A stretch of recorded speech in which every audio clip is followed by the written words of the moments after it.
আমি উপাসনা চ্যাটার্জি। আমার বড় হয়ে ওঠাটা কলকাতায়। আমার প্রথম দুর্গা পুজো করা ওয়াজ নেভার প্ল্যান। আমাকে জিজ্ঞেস করা যখন হলো যে ঠাকুরটা কে গড়বে, অফকোর্স আমার পুজো আমিই গড়বো। সেইটা ওয়াজ আ চেঞ্জিং মোমেন্ট ফর মি।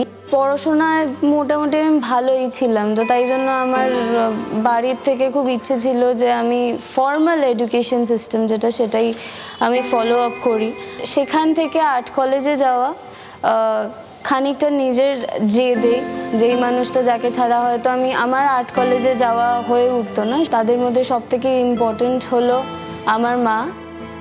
তো এই বছর যেটা হচ্ছে সেটা হচ্ছে যে আমি এই যে মাইথোলজিক্যাল ইমাজিনেশন অফ দুর্গা বাংলায় যখন তার রিইমাজিনেশন হচ্ছে, তখন কিন্তু সে ভীষণ একটা ডোমেস্টিক সেট আপে উমা বাড়ি ফিরে আসছে, একটা নস্টালজিক বিষয়।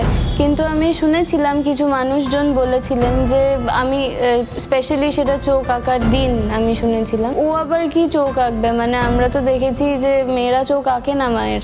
So to me what highlights my beauty is the subtlety of my work and how I carry that out. Durga Durga.